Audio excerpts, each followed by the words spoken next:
ሰላም ጥዕና ሃበለይ ኣብ መላእ ዓለም ትርከቡ ናይቲ መደብዚ ተኸታተልትና ዝኾንኩም ኣብ ዘለኹም ሰላም ትኾኑላና ተመኒና ንሎሚ እውን ከምቲ ልሙድ ድማ ብሓደሽን ብእዋናውን ዝበልኩም ሓበሬታታት ሒዘልኩም መፅእ ኣለኹ እምበኣርከስ ንሎሚ ናባኹም ዘብሎ ድማ ኣብ ሶሻል ሚድያ ካብቶም ዝረኸብናዮም እቶም ብጣዕሚ መነጋገርቲ ዝብልናዮም ጉዳይ ድማ ነቶም ዝተወሰኑ ድማ ቅንጭብ ኣቢለ መሪፀ ሒዘልኩም መፅእ ኣለኹ ኣብዚ ንሕድት መዓልታት ድማ ኣብ ሶሻል ሚድያ መነጋገር ዘሎ ጉዳይ ድማ ብዛዕባ ስነ ጥበባዊ ስራሕ ተስፋዩ ኩለና ከም ነስተውሰ ድማ ቅድሚ ዝተወሰነ እዋናት ድማ እዛ ራሄል ተስፋይ ዝተባሃለ ስነ ጥበባዊት ድማ ብደሚቕ ኩነታት ከም ዝተመርዓወት ድማ ዝፍለጥ እዩ። እዚ ዝተመርዓወት እዚ ሰብ እዚ ድማ ከማ ኣብ ስነ ጥበብ ዓለም ዘይሳተፍ ወይ ድማ ካብ ስነ ጥበብ ዓለም ውፅእ ኢሉ ኣብ ንግዲ ዓለም ዝሳተፍ ኣብ ዓዲ እንግሊዝ ዝነብር ኣቶ ሳሙኤል ዝተባሃለ ድማ ሓዳር ከም ዝገበረት ኩልና ንፈልጣ ኢና። እዛ ስነ ጥበባዊ እዚኣ ድማ ካፍታ ብጣዕሚ እንፈትዋ እንኾርዓላ ሓንቲ ስነ ጥበባዊት እያ። ብብርክት ዝበለ ስራሕቲ ድማ ምስ ህዝቢ መፅኣ እያ። ብዛዕባ እዛ ኣርቲስት እዚኣ ድማ ኣብ ሶሻል ሚድያ መነጋገር ዘሎ ጉዳይ ድማ ካብ ሓደራ ተፋቲሓ እናተባሃለ ድማ ዝመፀ ዘሎ ሓድሽ ሓበሬታ ኣሎ። እዚ ኣቢሉ ድማ ኣብዚ ሕጂ እዋን ድማ መነጋገር ዘብሎ ካሊእ ጉዳይ ድማ ብምንታይ ምክንያት ምስ ሳሙኤል ከም ዝተባእሰት ወይ ድማ ምስቲ ዝነበረ በዓል ገዛ ምስ ዝበዓል ሃፍቲ ዝነበረ በዓል ገዛ ድማ ብምንታይ ምክንያት ከም ዝተባእሰት ናይ ወላዲት ኣዲኣ እውን ኣብዚ ጉዳይ እዚ ኢድ ኣታውነት ኣለዎ ዝብል ጉዳያት ድማ ኣብ ሶሻል ሚድያ ኣብዚ ሕጂ እዋን መነጋገሪ ዘሎ ክቡራት ተኸታተልተይ ነዚ ጉዳይ እዚ እውን ድማ እስካብ መጨረሻ ተፀኒሕኩም ድማ ብሰፊሑ ናባኹም ካብሎ እየ። ብፈለማ ግን ነዚ ቻናል ሰብስክራይብ ላይክ ሸር ብምግባር ቤተሰብ ይኹኑ። ብተወሳኺ እውን እንለቅም ሓድሽ ቪድዮታት ፈጢኖም ንክመፁ ናይ ደወል ምልክት ንክዎ ሓቢርኩም ናፅንሑ። እምበኣርከስ ክቡራት ተኸታተልተይ ብጣዕሚ መነጋገሪ ዘሎ ኣብ ሶሻል ሚድያ ብጣዕሚ ሕማቕ ዝተባሃለ ድማ ብዛዕባ ስነ ጥበባዊት ራሄል ተስፋ እዩ። ራሄል ተስፋ ኩልና ከም ንፈልጣ ድማ ካፍታ ብጣዕሚ እንፈትዋን እንኾርዓ ስነ ጥበባዊት ናይ ኤርትራ ኣለውና ኢልና ካብ ንፈትዋ ሓንቲ እያ። ድማ እዛ ራሄል ዝተባሃለ ስነ ጥበባዊት ድማ ቅድሚ ዝተወሰነ እዋናት ድማ ሓዳር ከም ዝገበረት ድማ ኩልና እንፈልጦ ኢና። እዚ ሓዳር ዝገበረትሉ ሰብ ድማ ከማ ኣብ ተመሳሳሊ ኣብ ስነ ጥበብ ዓለም ዘይሳተፍ ንቦይኑ ወይ ድማ ኣብ ንግዲ ዓለም ዝሳተፍ ዝኾነ ከም ዝተመርዓዊ ድማ ኩልና እናስታውሶ እዩ። ክቡራት ተኸታተልተይ ብፍላይ ድማ ነዛ ስነ ጥበባዊት ድማ ናብ ህዝቢ ክትመፅእ ዝገበራ ድማ ወላዲት ኣዲኣ እያ። ወላዲት ኣዲኣ ድማ ፅጌ ዝተባሃለት እያ ወይ ድማ ብቅፅል ሽማ ድማ ኣዴ ቢጫ እናተባሃለ ኣብ ፊልም ትሰርሕ ዝነበረት ድማ ወላዲት ኣዲኣ እያ።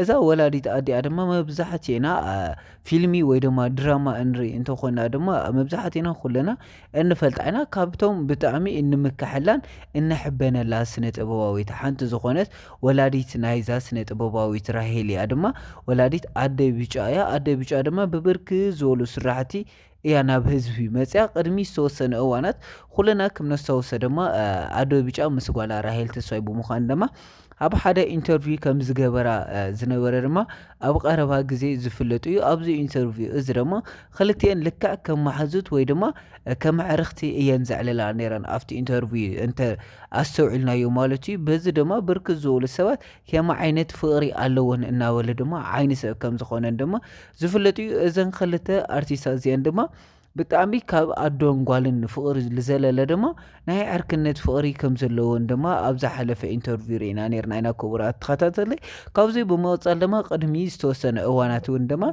ብደሚቕ ብጣዕሚ ብደስ ዝብል ዓብይ መርዓ እዛ ስነ ጥበባዊት ከም ዝተመርዓወት ድማ ኩለና ንፈልጣ ኢና። ይኹን ዳ እምበር ኣብዚ ሕጂ እዋን ድማ መነጋገሪ ዘሎ ጉዳይ ድማ እቲ ኣብ ቀረባ እዋን ወይ ድማ ቅድሚ 3 ወርሒ ዝተመርዓወቶ ሰብኣያ ድማ ኣቶ ሳሙኤል ዝተባሃለ ድማ ኣብዚ ሕጂ እዋን ተፋቲሓ እናተባሃለ እዩ ዝውጋእ ዘለዎ። ክቡራት ተኸታተልተይ እዚ ጥራሕ እንተዘይኮነስ ድማ ቅድሚ ሕጂ እውን ድማ ኣብ ሶሻል ሚድያ ብዛዕባ እዞም ክልተ በዓል ሓዳራት ድማ ብርክት ዝበሉ እናሰማዕና መፂና ኢና። ካብኣቶም ድማ ኣብ ሶሻል ሚድያ መነጋገሪ ዝነበረ ጉዳይ ድማ ንገንዘብ ክትብል እያ ተመሪዓቶ እናበሉ ኣብ ሶሻል ሚድያ ነዛ ስነ ጥበባዊት የፅልምዋ ነይሮም እዮም። ምክንያቱ እዚ ሳሙኤል ዝተባሃለ ድማ ብዕድመ እውን ድፍእ ዘበለ እዩ። ይኹን ዳ እምበር ዋላ ብዕድመ ድፍእ ዘበለ እንተኾነ ብርክት ዝበሉ ሃፍቲ ከም ዘለዎ ድማ ዝፍለጥ እዩ። ብብርክት ዝበሉ ሓበሬታት ድማ እናወፂኦም ዝርከቡ ዘሎ በዚ ድማ ንገንዘብ ክትብል ተመሪዓቶ እናተባሃለ ድማ ኣብ ሶሻል ሚድያ ይውጋዕ ነይሩ እዩ። ክቡራት ተኸታተልተይ ኣብዚ ሕጂ እዋን ድማ ብጣዕሚ ልብኻ ዝነክእ ሓበሬታ እዩ እናወፀ ዝርከብ ዘሎ።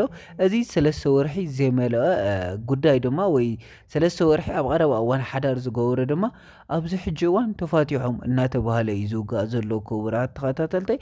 እዚ ጉዳይ እዚ እውን ድማ ንሕና እውን ክንሪኦ ፈቲና ነርና ማለት ኣብ ሶሻል ሚድያ ዝውጋዕ ኩሉ ነገር ሓቂ ስለ ዘይኮነ እዚ ጉዳይ እዚ ኸ ናይ ብሓቂ ድዮም ተፋቲሖም ዝብል እውን ድማ ክንሪኦ ፈቲና ነርና ክቡራት ተኸታተልተይ።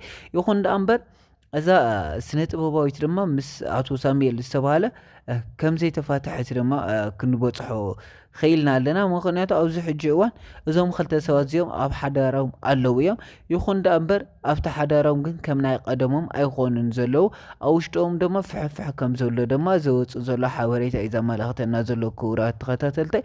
ይኹን ደኣ እምበር ኣብዚ ሕጂ እዋን ኣብ ሓዳር ከም ዘለዉ እዮም ድማ ዝፍለጥ ዘሎ። ይኹን ኣብዚ ሕጂ እዋን ኣብ ሶሻል ሚድያ ዝወፁ ዘሎ ግን ካብ ሓደራ ተፋቲሓ እናተባህለ እዩ ዝውጋእ ዘሎ ክቡራት ተኸታተልተይ።